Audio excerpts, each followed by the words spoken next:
IELTS 15. Published by Cambridge University Press and Cambridge Assessment English 2020. This recording is copyright. Test 1. This is the IELTS listening test. You will hear a number of different recordings and you will have to answer questions on what you hear. There will be time for you to read the instructions and questions, and you will have a chance to check your work. All the recordings will be played once only. The test is in 4 parts. At the end of the test, you will be given 10 minutes to transfer your answers to the answer sheet. Now turn to Part 1.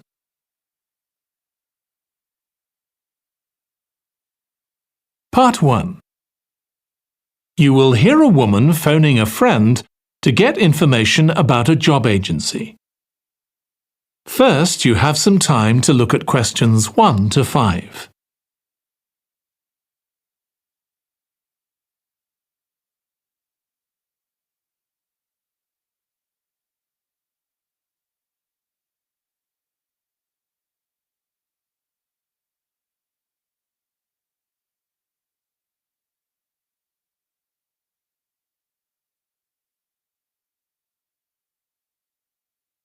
Now listen carefully and answer questions 1 to 5.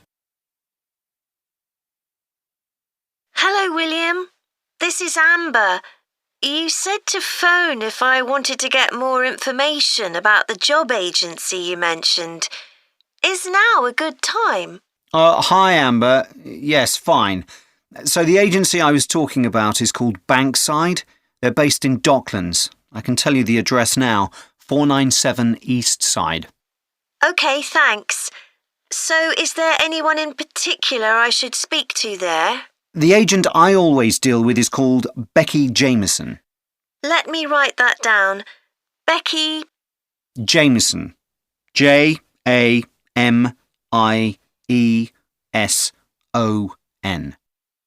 Do you have her direct line? Yes, it's in my contacts somewhere. Right, here we are. 07866 510 333. I wouldn't call her until the afternoon if I were you. She's always really busy in the morning trying to fill last-minute vacancies. She's really helpful and friendly, so I'm sure it would be worth getting in touch with her for an informal chat. It's mainly clerical and admin jobs they deal with, isn't it? That's right. I know you're hoping to find a full-time job in the media eventually, but Becky mostly recruits temporary staff for the finance sector, which will look good on your CV and generally pays better too. Yeah, I'm just a bit worried because I don't have much office experience. I wouldn't worry. They'll probably start you as a receptionist or something like that. So what's important for that kind of job isn't so much having business skills or knowing lots of different computer systems, it's communication that really matters, so you'd be fine there. And you'll pick up office skills really quickly on the job. It's not that complicated. OK, good. So how long do people generally need temporary staff for? It would be great if I could get something lasting at least a month. That shouldn't be too difficult. But you're more likely to be offered something for a week at first, which might get extended. It's unusual to be sent somewhere for just a day or two. Right. I've heard the pay isn't too bad. Better than working in a shop or a restaurant. Oh yes, definitely. The hourly rate is about £10, $11 if you're lucky. That's pretty good. I was only expecting to get £8 or £9 an hour. Before you hear the rest of the conversation, you have some time to look at questions 6 to 10.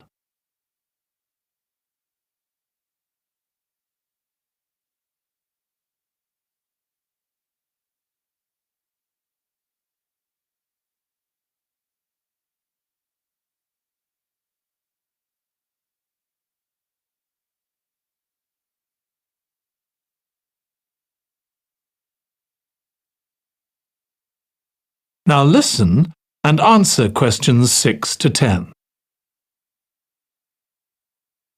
Do you want me to tell you anything about the registration process? Yes, please. I know you have to have an interview. The interview usually takes about an hour, and you should arrange that about a week in advance. I suppose I should dress smartly if it's for office work. I can probably borrow a suit from Mum. Good idea. It's better to look too smart than too casual. Will I need to bring copies of my exam certificates or anything like that? No, they don't need to see those, I don't think. What about my passport? Oh yes, they will ask to see that. OK. I wouldn't get stressed about the interview, though.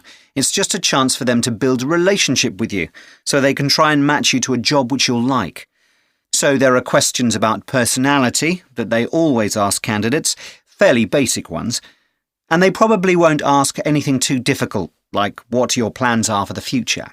Hope not. Anyway, there are lots of benefits to using an agency. For example, the interview will be useful because they'll give you feedback on your performance so you can improve next time. And they'll have access to jobs which aren't advertised. Exactly. Most temporary jobs aren't advertised. And I expect finding a temporary job this way takes a lot less time. It's much easier than ringing up individual companies. Yes, indeed. Well, I think I've covered it. That is the end of part 1. You now have 1 minute to check your answers to part 1.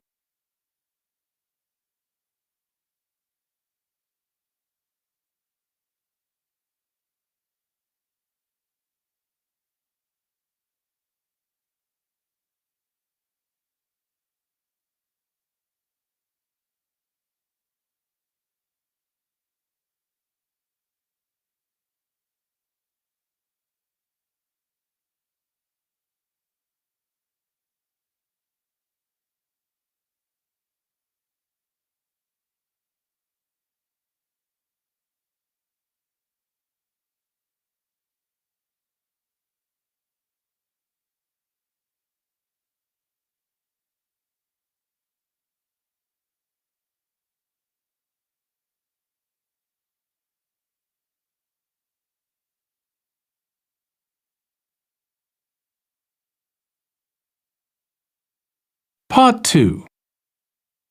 You will hear a woman giving a presentation about a holiday on an island in Britain that her company organises.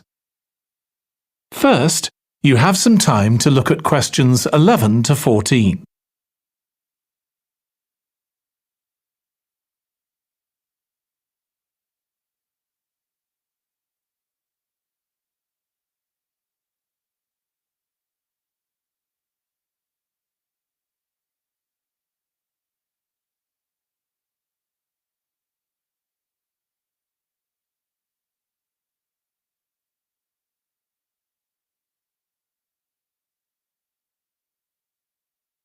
Now listen carefully and answer questions 11 to 14.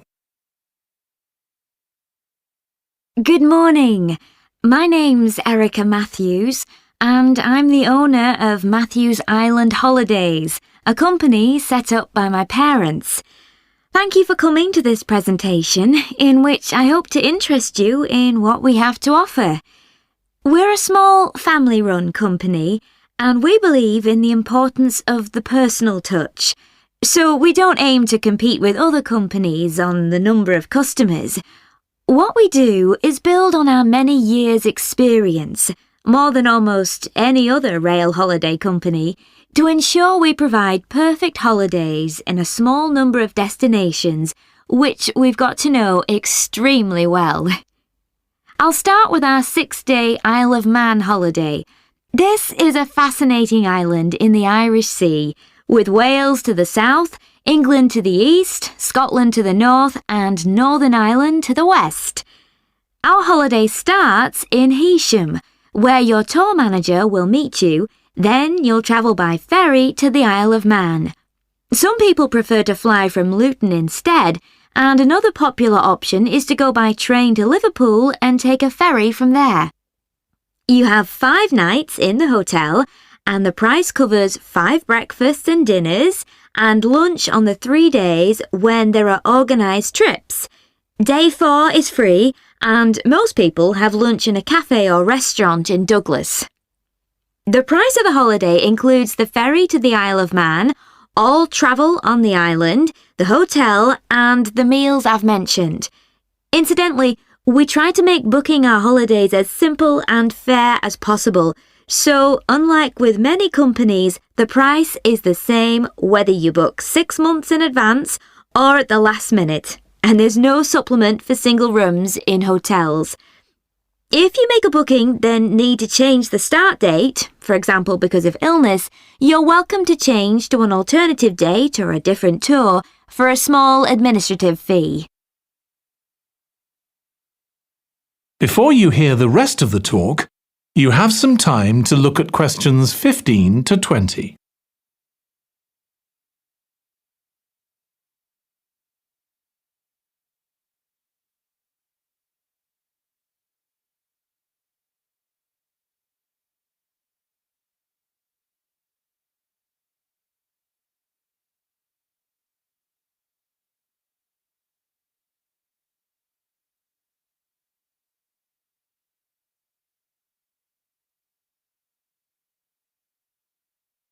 Now listen and answer questions 15 to 20. Okay, so what does the holiday consist of? Well, on day 1, you'll arrive in time for a short introduction by your tour manager, followed by dinner in the hotel. The dining room looks out at the river, close to where it flows into the harbour, and there's usually plenty of activity going on. On day 2, you'll take the coach to the small town of Peel, on the way calling in at the Tynwald exhibition.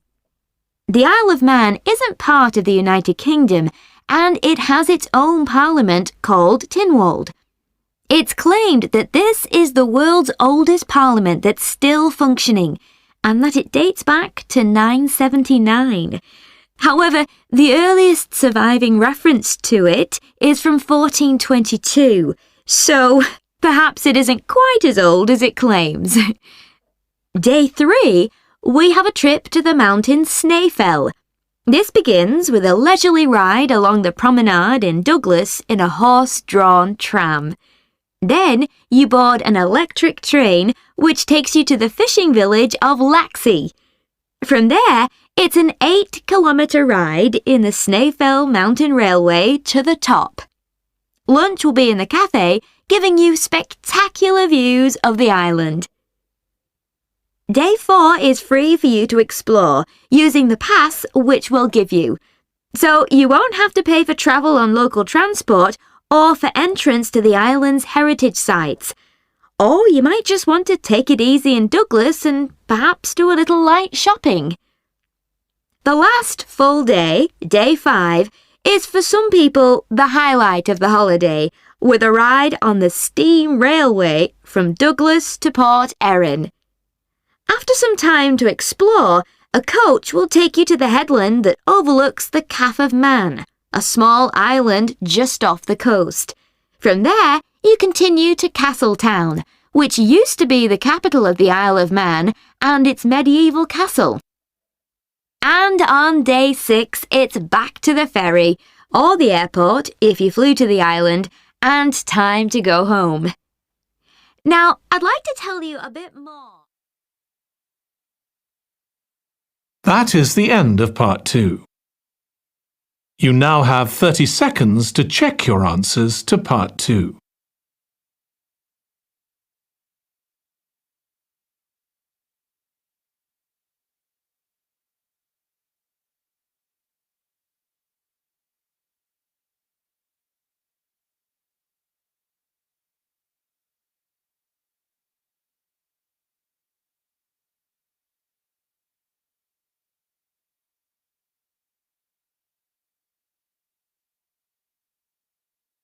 Part 3.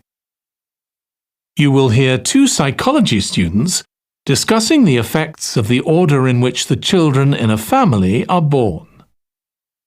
First, you have some time to look at questions 21 to 26.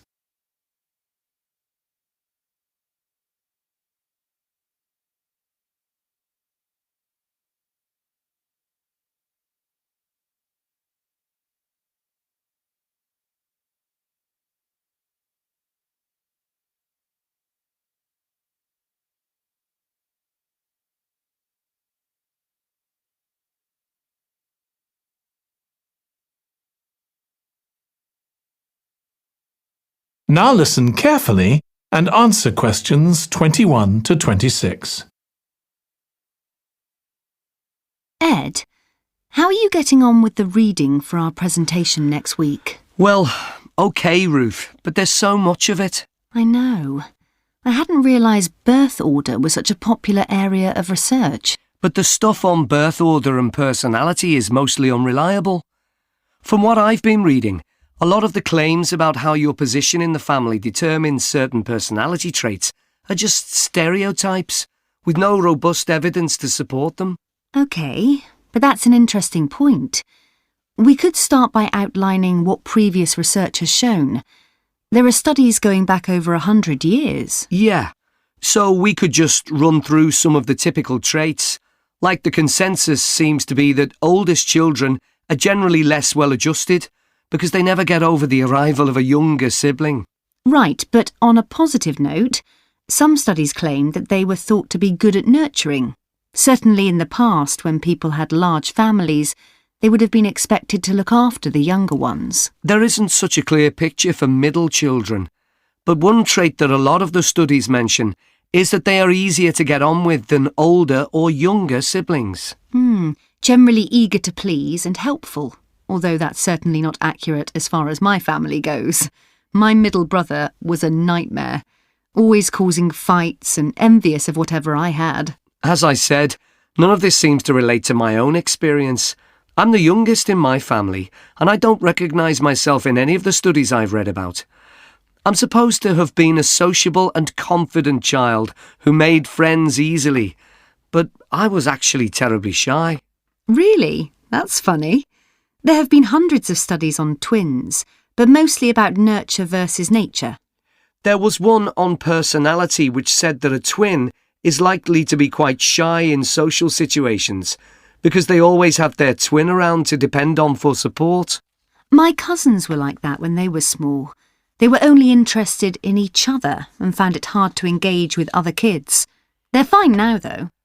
Only children have had a really bad press. A lot of studies have branded them as loners who think the world revolves around them because they've never had to fight for their parents' attention. That does seem a bit harsh. One category I hadn't considered before was children with much older siblings. A couple of studies mentioned that these children grow up more quickly and are expected to do basic things for themselves, like getting dressed. I can see how that might be true, although I expect they're sometimes the exact opposite, playing the baby role and clamouring for special treatment. Before you hear the rest of the discussion, you have some time to look at questions 27 to 30.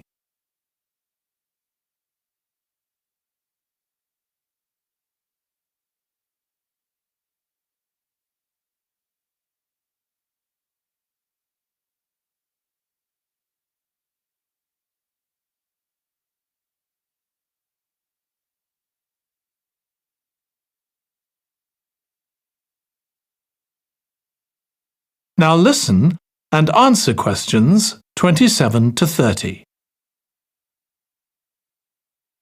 What was the problem with most of these studies, do you think? I think it was because, in a lot of cases, data was collected from only one sibling per family, who rated him or herself and his or her siblings at the same time. Some of the old research into the relationship between birth order and academic achievement has been proved to be accurate, though. Performances in intelligence tests decline slightly from the eldest child to his or her younger siblings. This has been proved in lots of recent studies. Yes, although what many of them didn't take into consideration was family size. The more siblings there are, the likelier the family is to have a low socio-economic status, which can also account for differences between siblings in academic performance. The oldest boy might be given more opportunities than his younger sisters, for example. Exactly. But the main reason for the marginally higher academic performance of oldest children is quite surprising, I think. It's not only that they benefit intellectually from extra attention at a young age, which is what I would have expected. It's that they benefit from being teachers for their younger siblings by verbalising processes. Right. and this gives them status and confidence, which again contributes in a small way to better performance. So, would you say sibling rivalry has been a useful thing for you? I think so. My younger brother was incredibly annoying, and we fought a lot, but I think this has made me a stronger person. I know how to defend myself. We had some terrible arguments, and I would have died rather than apologise to him. But we had to put up with each other, and most of the time we coexisted amicably enough. Yes, my situation was pretty similar. But I don't think having two older brothers made me any less selfish. I was never prepared to let my brothers use any of my stuff. That's perfectly normal, whereas sometimes... That is the end of part 3. You now have 30 seconds to check your answers to part 3.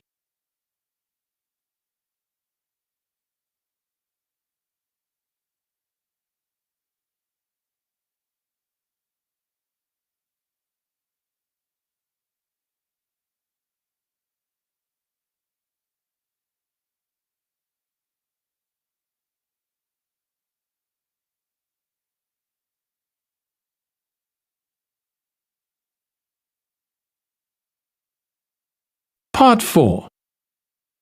You will hear a student giving a presentation about a type of tree known as the eucalyptus, which is common in Australia. First, you have some time to look at questions 31 to 40.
Now listen carefully and answer questions 31 to 40.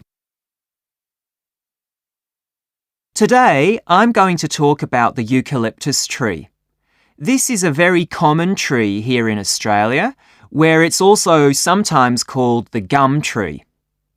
First, I'm going to talk about why it's important. Then I'm going to describe some problems it faces at present. Right, well, the eucalyptus tree is an important tree for lots of reasons. For example, it gives shelter to creatures like birds and bats, and these and other species also depend on it for food, particularly the nectar from its flowers. So it supports biodiversity. It's useful to us humans too, because we can kill germs with a disinfectant made from oil extracted from eucalyptus leaves. The eucalyptus grows all over Australia, and the trees can live for up to 400 years. So it's alarming that all across the country, numbers of eucalyptus are falling because the trees are dying off prematurely. So, what are the reasons for this? One possible reason is disease. As far back as the 1970s, the trees started getting a disease called Mundula yellows. The tree's leaves would gradually turn yellow, then the tree would die. It wasn't until 2004 that they found the cause of the problem was lime, or calcium hydroxide, to give it its proper chemical name, which was being used in the construction of roads. The lime was being washed away into the ground and affecting the roots of the eucalyptus trees nearby. What it was doing was preventing the trees from sucking up the iron they needed for healthy growth. When this was injected back into the affected trees, they immediately recovered. But this problem only affected a relatively small number of trees. By 2000, huge numbers of eucalyptus were dying along Australia's east coast of a disease known as bell miner-associated dieback. The bell miner is a bird, and the disease seems to be common where there are high populations of bell miners. Again, it's the leaves of the trees that are affected. What happens is that insects settle on the leaves and eat their way round them, destroying them as they go, and at the same time they secrete a solution which has sugar in it. The bell miner birds really like this solution, and in order to get as much as possible, they keep away other creatures that might try to get it. So these birds and insects flourish at the expense of other species, and eventually so much damage is done to the leaves that the tree dies.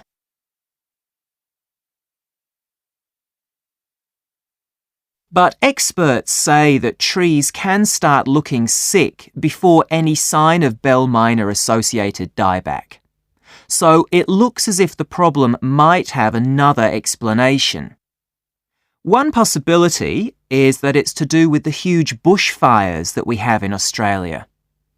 A theory proposed over 40 years ago by ecologist William Jackson is that the frequency of bushfires in a particular region affects the type of vegetation that grows there.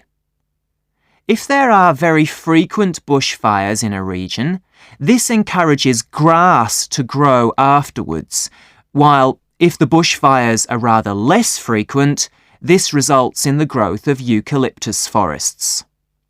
So, why is this? Why do fairly frequent bushfires actually support the growth of eucalyptus? Well, one reason is that the fire stops the growth of other species which would consume water needed by eucalyptus trees. And there's another reason. If these other quick-growing species of bushes and plants are allowed to proliferate, they harm the eucalyptus in another way by affecting the composition of the soil and removing nutrients from it. So some bushfires are actually essential for the eucalyptus to survive as long as they are not too frequent.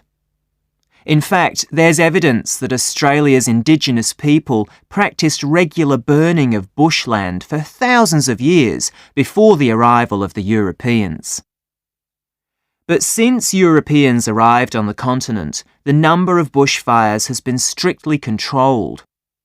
Now, scientists believe that this reduced frequency of bushfires to low levels has led to what's known as dry rainforest, which seems an odd name as usually we associate tropical rainforest with wet conditions. And what's special about this type of rainforest? Well, unlike tropical rainforest, which is a rich ecosystem, this type of ecosystem is usually a simple one. It has very thick, dense vegetation, but not much variety of species. The vegetation provides lots of shade, so one species that does find it ideal is the bell miner bird, which builds its nests in the undergrowth there. But again, that's not helpful for the eucalyptus tree. That is the end of part 4. You now have 1 minute to check your answers to part 4.